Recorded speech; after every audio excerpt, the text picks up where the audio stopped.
بسم اللہ الرحمن الرحیم۔ ناظرین، یہ ویڈیو ہم آپ کو آگے چل کر مکمل دکھاتے ہیں۔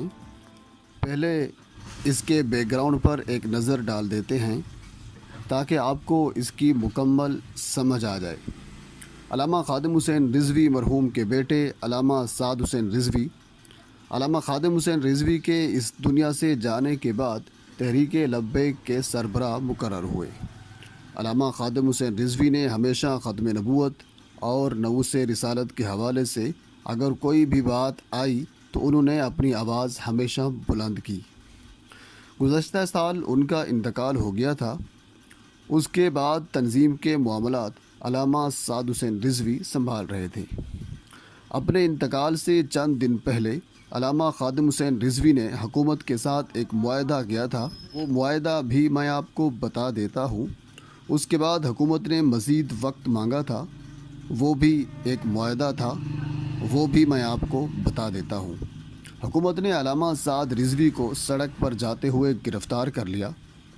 کہا یہ جا رہا ہے کہ علامہ سعد رضوی نے حکومت کو یہ وارننگ دی تھی کہ جو آپ کا اور ہمارا یعنی حکومت کا اور ہمارا یعنی تحریک لبیک کا معاہدہ طے ہو چکا ہے، اس پر اگر 20 اپریل تک عمل درآمد نہیں ہوتا تو پھر تحریک لبیک کے کارکن عاشقان رسول اسلام آباد ڈی چوک کا رخ کریں گے۔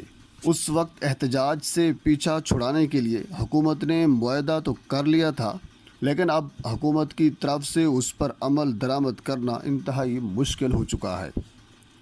علامہ سعد رضوی کے گرفتار ہونے کے بعد ملک کے تمام چھوٹے بڑے شہروں میں ایک بڑے پیمانے پر احتجاج ہو رہے ہیں۔ موٹر ویز اور ہائی ویز بھی بند کر دیے گئے۔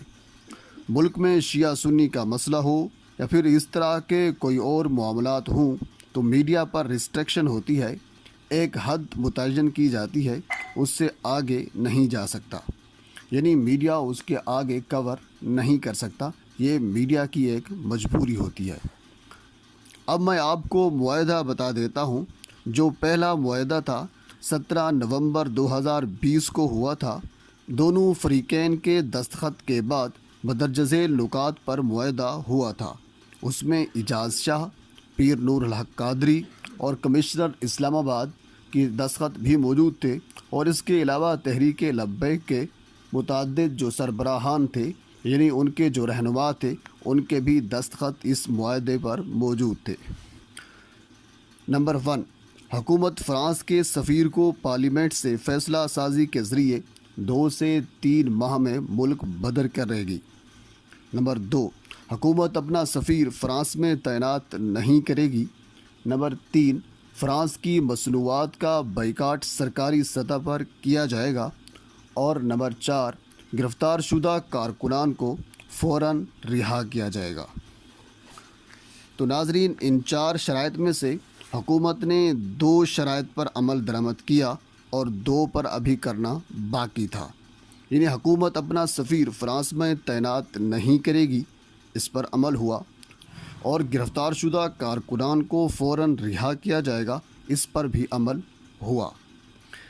3 ماہ کے بعد تحریک لبیک نے یہ کہا کہ 16 فروری 2021 کو فرانس کے سفیر کو ملک بدر کیا جائے، کیونکہ 16 فروری کو 3 ماہ مکمل ہو چکے تھے جو حکومت کا اور تحریک لبیک کا آپس میں معاہدہ طے پایا تھا۔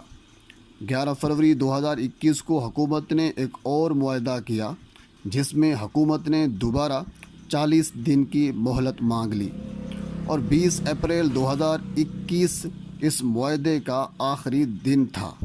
لیکن اب 20 اپریل آنے سے چند دن پہلے معاہدہ پورا کرنے کی بجائے حکومت نے علامہ سعد حسین رضوی کو گرفتار کر لیا اور ہاتھ میں ہتھ کڑی لگا دی گئی، جس کے ویڈیو ثبوت آپ دیکھ سکتے ہیں۔